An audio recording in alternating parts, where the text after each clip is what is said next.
Okay, so this is just going to be a little walkthrough of sort of the production of the live recording of drums and incorporating that back into a pop track. This is Ryan with REV Records. Let's do it. So first you can see the album we're working on here is the Black's Backbone album. And this is not all of it. There's another hard drive with a lot more. But for now, this is kind of where we're at. And the notes are showing that basically everything in green here is done.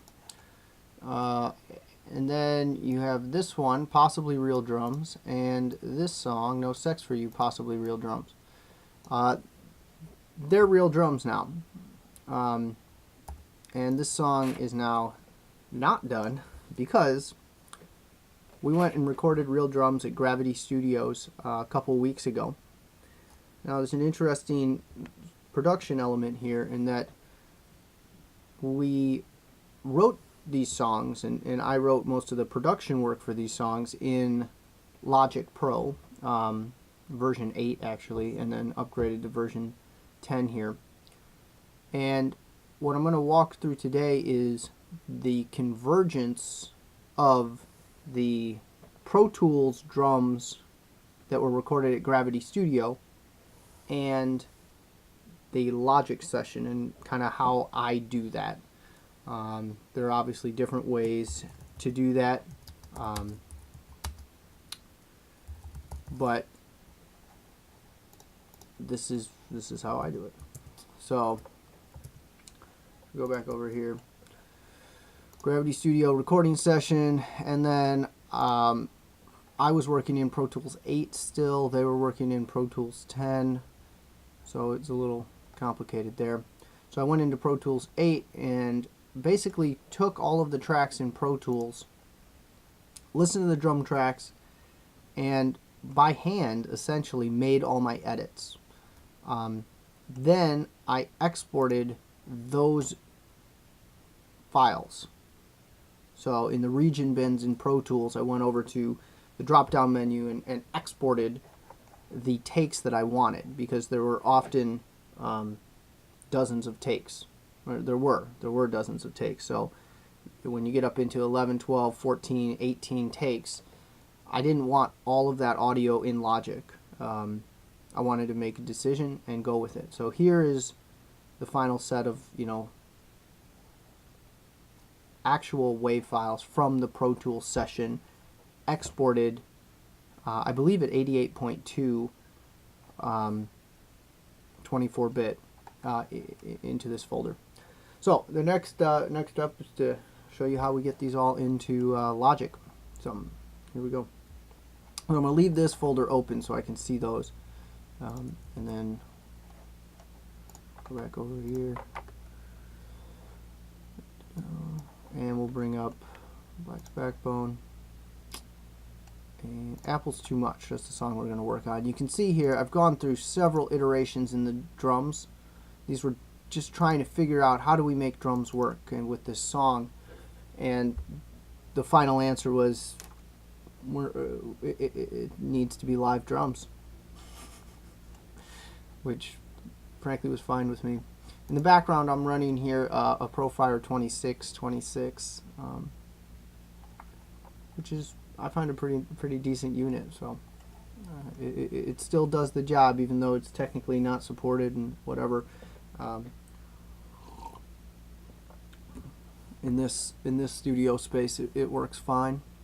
This is mainly just for mixing and editing. So here we are with, I got recording tactile, it's not set up right now. Here we are with the song, and audio's working, that's good. And you hear right now there's no drums. These are the synth drum.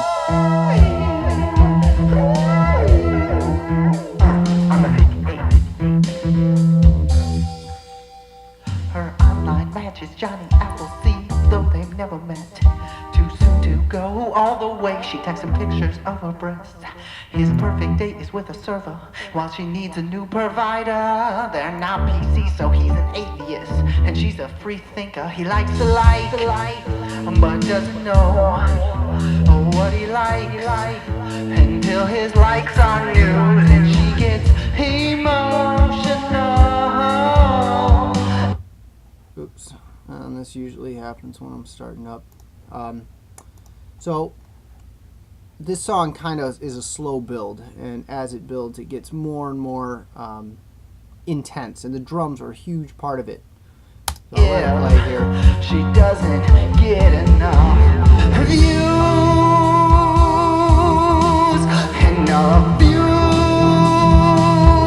If she doesn't get enough views,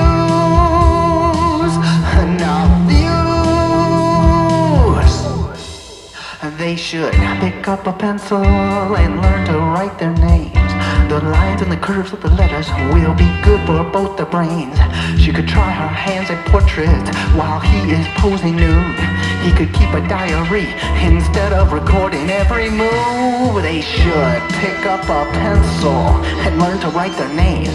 The lines and the curves of the letters will be good for both their brains. She could try her hand at portraits while he is posing nude. He could keep a diary instead of recording every move. And she could write erotic poems while he learns the art of changing, and they'll be inspirational instead of just consuming.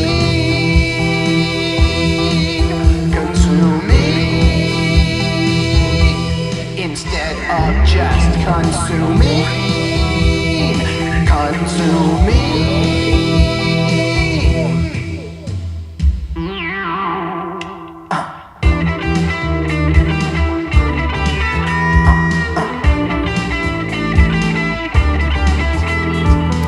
Well, then there's an ending that's also bigger than that, and it just kind of keeps building.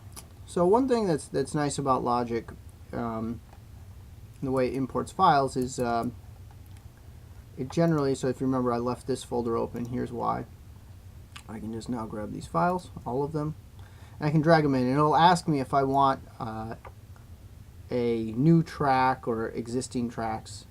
And I found that that's pretty useful because it'll throw them all on new tracks with appropriate names. I'm just trying to sort of line them up with the beginning of the song.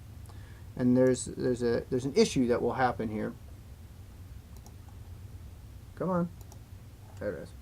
And that, so create new tracks, and that is that all of those will be, it's not exactly 0 aligned, but they'll be aligned with where I just brought them in, which somehow got shifted over to 21. Whatever, it doesn't matter.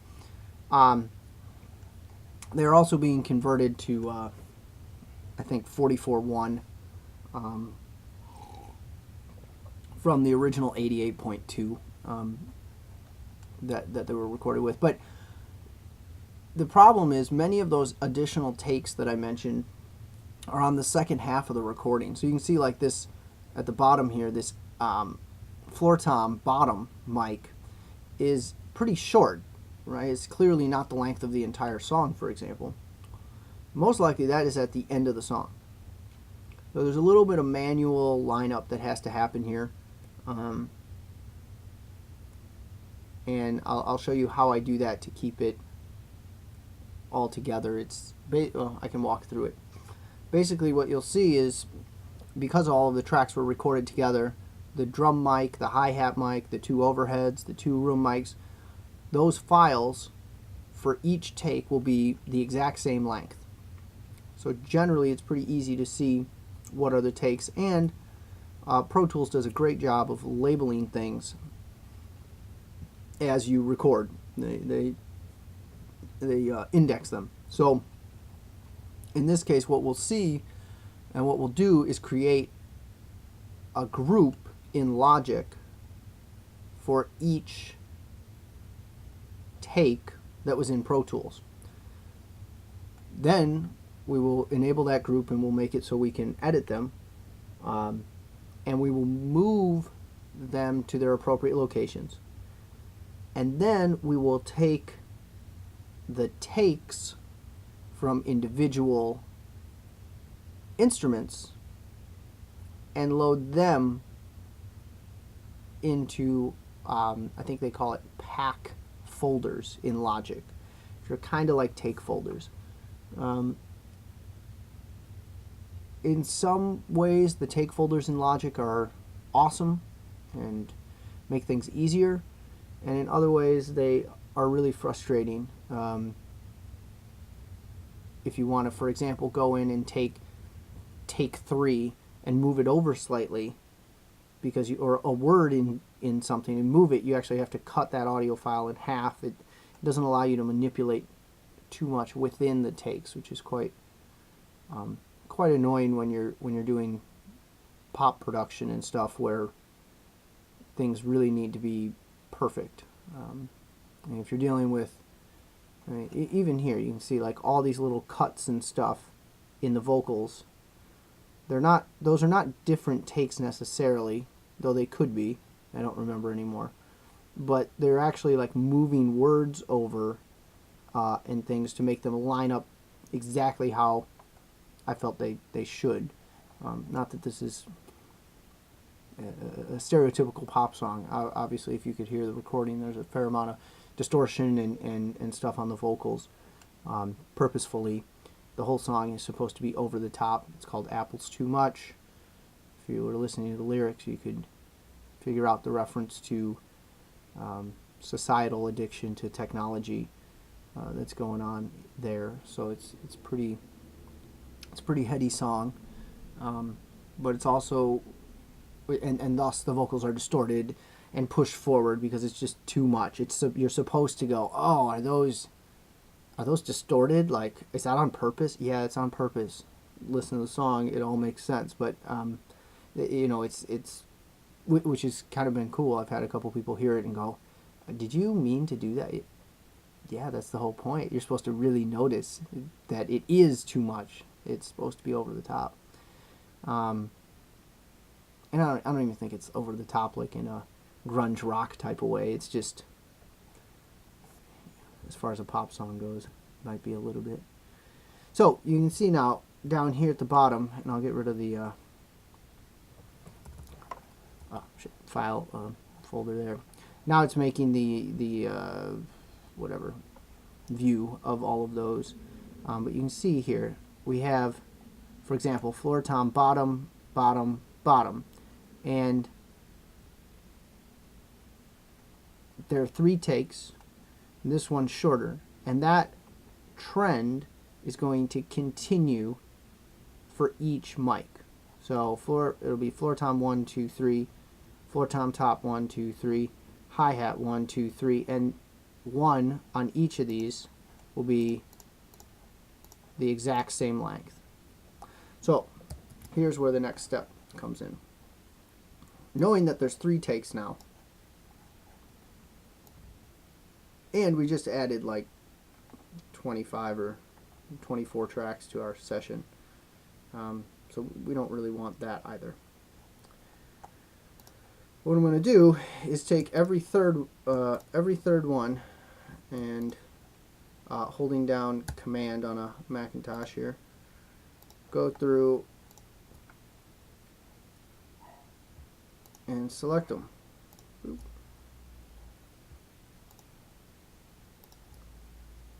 And this part I haven't figured out a faster way to do yet. So if you know a way, please let me know. I don't know why those say new necessarily, but I'm going to start on group 11. I usually start on 10, but that new is scaring me, so maybe I'm using it for something else. So those are now on group 11. And then in using the groups in Logic, you can open the group settings and you can see which ones are active. So group 11 is active. Now it's inactive. Now it's active. And you can see whether it is set up to be edited together. And that's actually the biggest key that I want right now. Eventually I will also have some other things that I will do. For example, I don't want automation mode necessarily edited or linked in that set. volume can be, it doesn't really matter. Mute, I definitely do for now. Okay, so that's what's going on with that group. So now I do that for the other tracks. And once again, if you've ever made it this far through one of these videos, you know that part of what I'm about is showing the process, and so is the whole record label. And this is how long it takes. And this is why when people go, oh, can you do that for free or whatever, you go, it's going to take me 12 hours, so no. Here's part of it. So I just selected the next set. I'm going to put those on group 12. And I can also go in and label these groups, which will probably be smart here in a second. And then I'll go and I'll do my last group. Once again, holding down Command and just clicking on the tracks. You can also do this via the editing window in Logic. I just find it's a little easier here in the mix window to see the pattern of every third one in this case, and make sure you don't jack it up. Alright, so that goes into group 13. Now I'm going to open up my group settings again. You just click on that and it pops up as an option. I'm going to name these. So this one's going to be Tom ending, sorry, and then this one will be full take 1, and this one will be full take 2, and I will go into these takes and I'll make sure that they all have editing on. That way when I move those regions, I don't know if that's what they're called in Logic. Now Pro Tools is calling them clips, like video, but regions is still the term that I like. I guess I'll leave on the automation. They're all the same right now. The next step is to listen. So what I first want to do is line this up with the beginning of my song here. And what I can do is just, first off, make these a little smaller. Doop. I can select them all, or do it by group, or whatever. But I just got to figure out how they line up, if they line up. So most likely, he's playing hi-hat at that point. Oh, another thing I need to do is I need to grab all those tracks and bring down their volumes. And once again, since I have them linked, I can just go bloop. Otherwise, it's going to just be ridiculous when it all hits. And then I'll show you what I do. All right. So now we're back here, and I'm looking at I want the hi-hat, because the song starts with hi-hat. So there it is. We come to our hi-hat, and oh shit, fuck, sorry.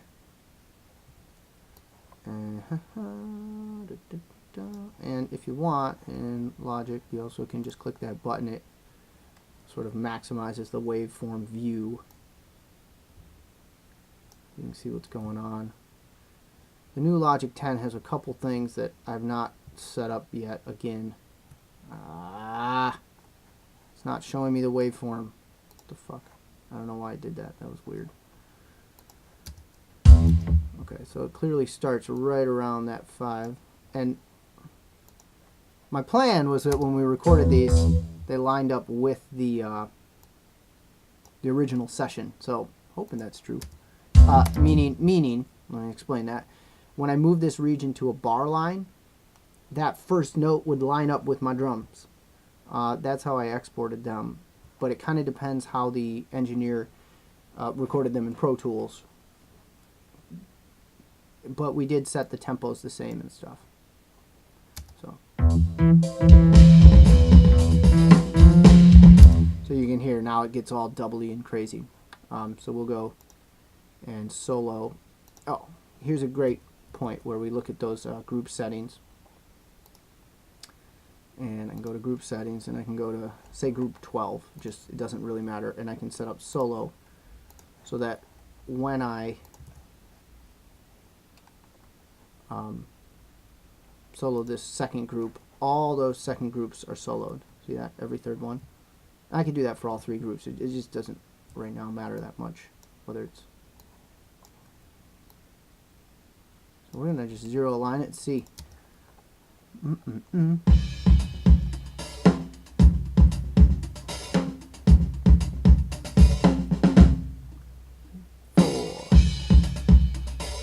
So here's that hi-hat. Now, remember I have the mute on for these other groups.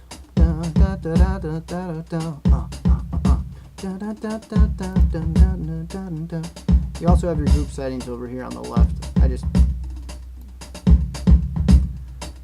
You can see.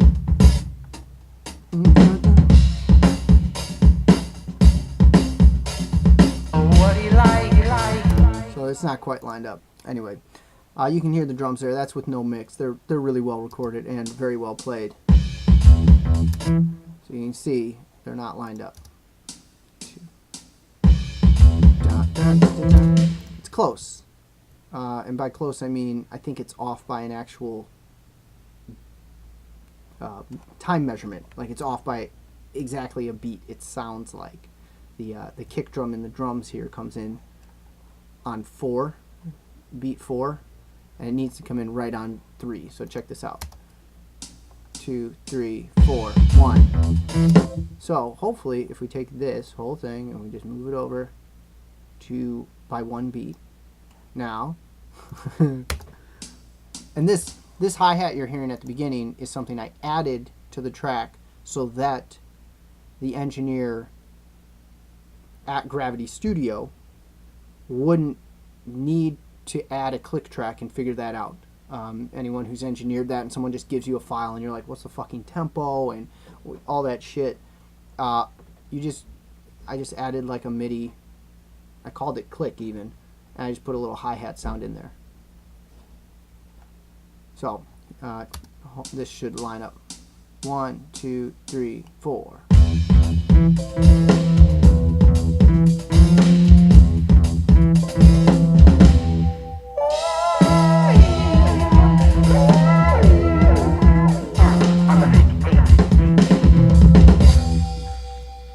Her online match is Johnny Appleseed, though they've never met. Too soon to go all the way. She texts him pictures Now. of her breast. His perfect date is with a server while she needs a new provider. They're not PC, so he's an atheist, and she's a free thinker. He likes the light, but doesn't know what he likes. So you can see it lines up now. Now the major issue here, and I got to look at my groups here. The one thing I do need to figure out before I show you the last step is that short take there. And I have notes on all the takes, which obviously, if you can't see, is kind of difficult for me to explain. But what I need to figure out is where that short take lines up. My prediction is that it lines up at the very end of the song.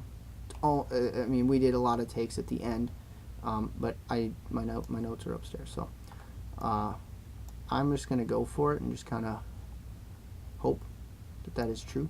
At the end of the song, we've got a bunch of like halftime and maybe even a couple odd breaks, though it doesn't quite look right. I'm just looking at the waveforms. You can see something's slightly off in how they end there, but let's check it out.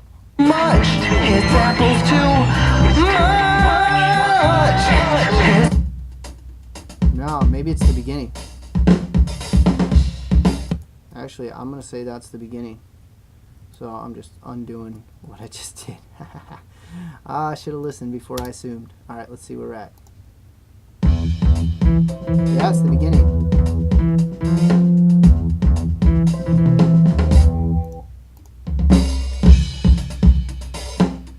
That's one of the takes. Here's the other one. Most likely I grabbed it for a fill or something that I like. And here's a different intensity in those.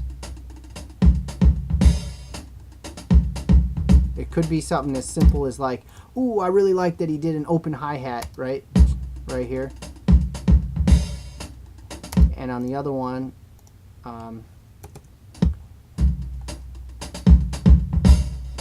it's a different, like that that hi-hat right there, I don't particularly like the sound of,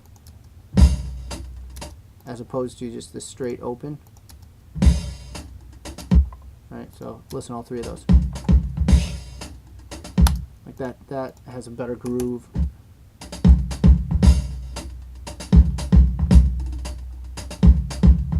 So I'll go back and forth between those. I don't know exactly why my decision was what it was there, but I'll check it out later. So the next thing is to make sure they line up all the way at the very end of the song. Basically, if they line up at the beginning and the end, I'm straight. If they don't, I gotta adjust some more stuff. So It's apples to insected, apples too much. They're too here's why I really need this low tom. much. They're too much. It's apples too much. They're too much. It's apples too much. Okay, here's my problem. They don't line up. Check this out. Dun, dun, dun. Dun, dun, dun, dun. 1, 2, 3, 4. 1, 2, 3, 4. 1, 2, 3, 4. 1, 2, 3, 4. 1, 2. It's off by a beat, right? So you can see this take 3 here is actually late by a beat. And once again, this is it's not a fault. I don't it's not that big of a deal. It's just this is why you put in this click right here. That allows the engineer at Gravity Studio, no matter what the tempo was in Gravity, whatever, most likely he'll line up this click, that beginning right there, with a bar line. And it just gives me like a reference point, as opposed to trying to figure out what the click is. You know, obviously I tell him the tempo is 114, but I literally give them a track with a click built into the beginning. And while this one is, they didn't start at the same time. Generally, you would try to start recording at the exact precise same moment in grid mode in Pro Tools or in any program really. But they line up because the engineer Sam did record with grid mode. No matter where, if he had started it on the very beginning, if he had started here, if he had started on beat 3, as long as we have the tempo and that click lined up, it's way easier to just move this around by beats rather than try to like micromanage it. There's still something weird if you look at my kick here. So it's possible it's in the other direction. So that looks good there. So I'm trying to figure out where and why. Oh, hold on. I'm looking. That's why. I'm looking at the wrong damn thing. It's this one. Now they line up. Bam. So now, should be good. If I switch between them, 3, 4, 1, 2, 3, 4, 1, 2, 3, 4, 1, 2, 3, 4, 1, 2, 3, 4, 1, 2, 3, 4, 1, 2, 3, 4, 1, 2, 3, 4, 1, 2, 3, 4, 1, 2, 3, 4, 1, 2, 3, 4, 1, 2, 3, 4, 1, 2, 3, 4. Right.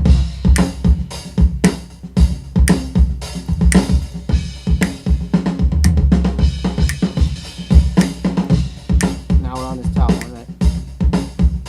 So you can see now they all line up beautifully all the way to the end of the song. So I'm not going to show you the actual editing process. What I am going to show is how I now make this all line up nicely for you. So the next step, and this I found the easiest way to do this, once again, just like those groups at the beginning, is just manually do it. You're going to take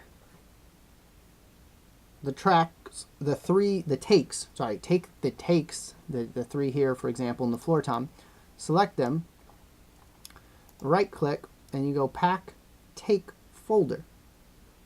And it's up here at the top. It's also Control Option Command F, which is what I'll use in a sec. But you'll see them. Oh shit! Fuck. Sorry, I've got too much selected. Oh. This is why. I need to go into my groups here and disable the groups. Now I can select just these three. The problem was when you select, if you have those groups enabled, you select one of them and it selects all of that group. Now I can select just these three, and then I'll right click again, but pack take folder, boom. And now you have this little take folder all in one track. So I'll show you why that's important in a second. So I do this, I go, that's Option, Control, Command, all three of those bottom keys. And now they're all lined up nicely. They're aligned with each other nicely. And when I put back on group 11, which I'll rename, all of my editing across all of these tracks will be done. Then if you wanted to go in and put like delays in and stuff, you know, sample delays and things to line stuff up for phase and whatnot, which I will do, but that's another couple hours work. And now I go back and I delete. You can do that as well. I'll do that with a plugin though. I won't do that manually. Pro Tools, I often do that manually. And I go in and I delete the second and third track from each one. Which once again, there's faster ways to do this, but I find this is the most accurate way where I don't fuck things up. Boom. Boom. So now we have our tracks here. Then I go back here and we go drums. And take 11 is now our drums. Boom. And you'll see they solo together, they mute together. If I want to undo that, I go over and change the shit. Muting them together I like. Soloing sometimes, generally not.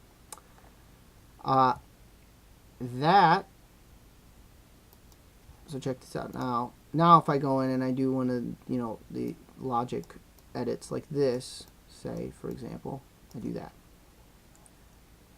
All my tracks now have that edit, and they line up across all the, you know, 10 mics or whatever that were on the drum set. Okay, the last step here, I'm just undoing that because I don't want those edits necessarily. I don't know what I want at this point. Okay. The last step that I like to do is I like to line these up as I would record a drum set in the studio. So I'll do kick in, kick out, snare top, snare bottom. And this doesn't really affect much. There's different people do things differently right here. Personally, I like to have my my hi-hat next after my snare. Some people put the toms together so that all the physical drums are together and then the cymbals are together, but I find that oh, in this one we actually had 3 kicks. We had a kick in the PZM mic as well to get a little more attack. And then we go with our tom 1, the rack tom, and tom, floor tom top, floor tom bottom, and all of these were the track names in Pro Tools, which they did an awesome job naming. And then our overheads and rooms. So I turn off solo here.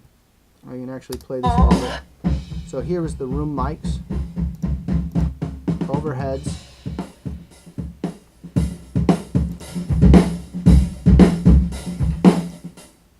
you can hear how different the sounds are.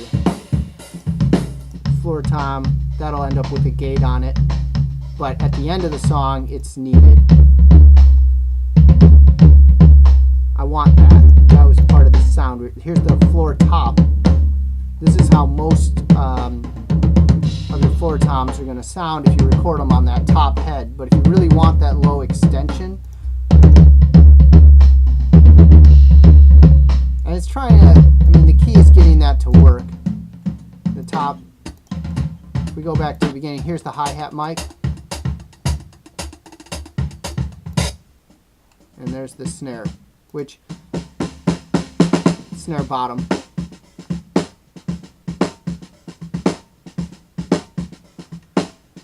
It's a pretty fat sound, not much tone, which is appropriate. Snare top, it has a lot of, I gotta deal with it. I'll have to work with that. And here's our kick out. This was a sub kick, the Moon, if you know that mic. And it's a huge, I mean, if you could feel the subwoofer right now, there's a lot of stuff moving down there. And it's really nice. I will just do a low pass on this and make it work. Here is the PZM, which is almost like a distorted pop. So I gotta figure out how I'm gonna make that work. And then there's the kick in mic, which I don't remember what it was.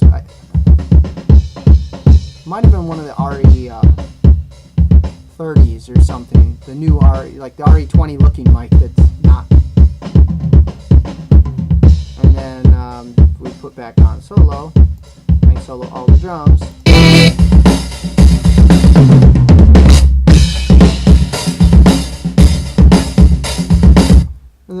And now we're ready to actually do something with these tracks. That's just the prep. And you know, now it comes the mixing, panning, effects, all of that, which would be a separate video. And it's also kind of hard to talk about while you actually do it. But maybe I'll do something where you can see how it ended up. So that's it. Just a walkthrough. Once again, this is Ryan Black and REB.